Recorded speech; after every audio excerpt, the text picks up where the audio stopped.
Hello everyone, I'll be showing you how to do Lab 2 of your software project management course, which is cost management lab. So in the previous lab, the lab 1, we have developed a time management plan, and now in this lab, we'll be developing a cost management plan from lab 1. So the input data for this lab will be obtained from your lab 1. So make sure you enter your lab 1 data correctly and you save all of your lab 1 files correctly.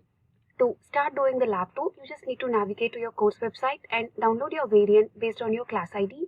So here is the lab session 2 and here is the lab 2 personalized assignment. So based on your class ID, you need to download your variant.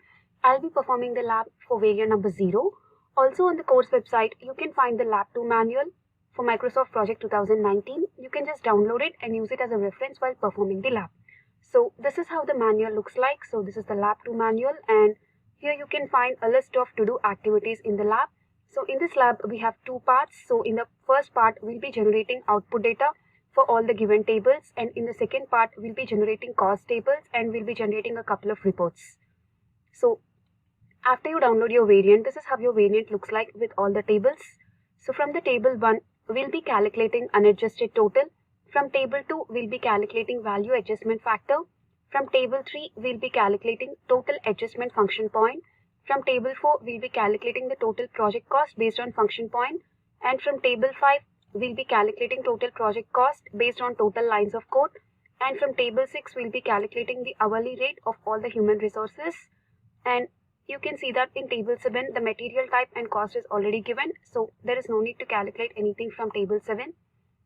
To start doing the lab, initially you need to create a folder called Lab2 Outcomes. So you should name it as per the naming convention given on your course website, like your class ID, your course ID, and Lab2 Outcomes. And you need to save all the files into this folder. So to start with, you should open a Microsoft Excel application and open a new book and name it as Lab2 Input Data. So as per the naming convention given on your course website, and you need to open a electronic spreadsheet and name it as Table 1. So this is my first worksheet and I've named it as Table 1, and you should enter all the information given in your variance Table 1 into this worksheet. So after entering, you need to calculate total and unadjusted total. So the formula to calculate total is low into weight plus average into weight plus high into weight. So this is the formula to calculate total. So you need to calculate using this formula total for all these categories for user inputs, outputs, inquiries, file or structures, and external interface. And finally, you need to calculate the unadjusted total, and the formula to calculate this is sum of total for each category. So this will be the sum of totals for all these categories. So you can find these formulas in the manual. So using these formulas, you need to calculate the total and unadjusted total. Then you need to create a new worksheet and name it as Table 2 and enter all the data given in your variant into the worksheet Table 2. So here we'll be calculating the value adjustment factor, and the formula for this is sum of numeric value of function point system characteristics. So this is the value adjustment factor, which is sum of all these values. Now you need to create one more worksheet called and name it as Table 3. So from this worksheet, we'll be calculating total adjustment function point. So the formula to calculate this is unadjusted total into 0.65 plus 0.01 into value adjustment factor. So the values for this unadjusted total and value adjustment factor can be obtained from your tables 1 and 2 respectively. And using this formula, we need to calculate the total adjustment function point value.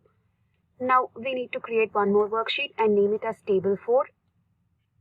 And now we need to calculate the total project cost. So here are the formulas to calculate effort, documentation, bugs, user instructed, rework, and total project cost. Using these formulas, you need to calculate all these totals. So we can see that the formula for total project cost is $105.10 into total adjustment function point.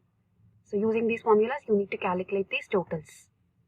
Next, we need to create new worksheet and name it as Table 5, and here we need to calculate the total project cost based on total lines of code.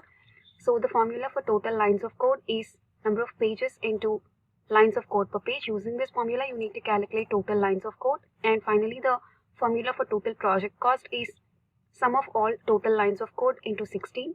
Here we assume the cost per each line of code as 16, hence we are using 16 in this formula. Using this formula, we need to calculate the total project cost. All these formulas are available in the manual. Next, we need to create one more worksheet and name it as Table 6. So here we need to calculate the hourly rate of the human resources. So we will be given with the salary per year. We need to calculate the hourly rate.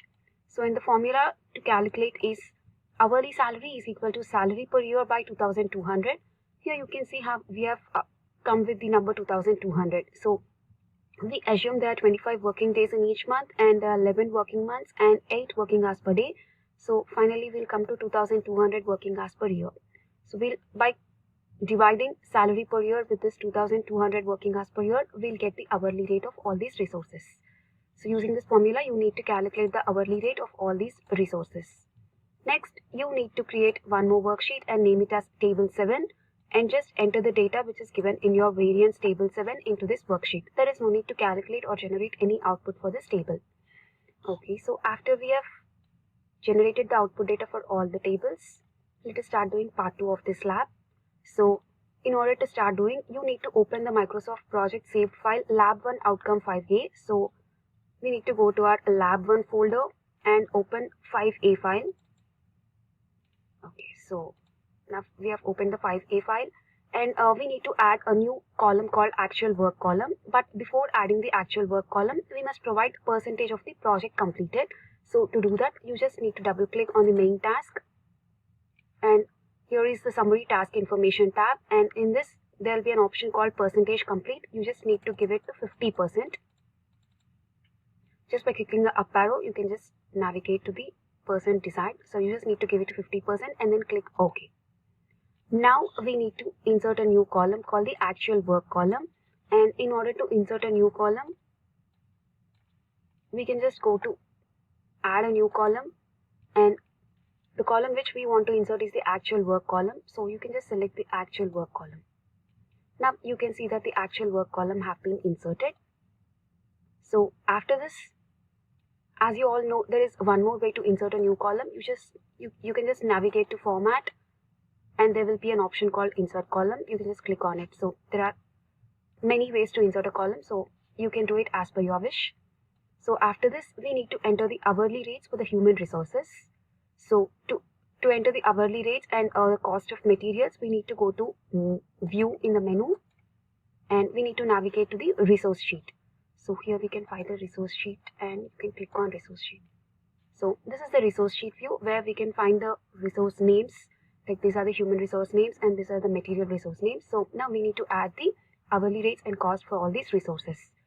So the hourly rate for human resources is obtained from your table 6 in the Excel data, and the cost for the material resources is obtained from the table 7. So here this is the hourly rate of the human resources and this is the cost of the material resources. From this you need to enter the data into the Microsoft project resource sheet. So here you can find an option called standard rate. So you can just select it and type the hourly rate. For instance, for project manager 1, it is $60.45. So you can just enter, you can just type 60.45. So there's one more way to enter the hourly rate. You can just double click on the resource name and it will take you to a tab called resource information, and you can just go to costs and over here there will be an option called standard rate. So let us see for project manager 2 what's the hourly rate. It's $40. So you can just enter 40. You can just type it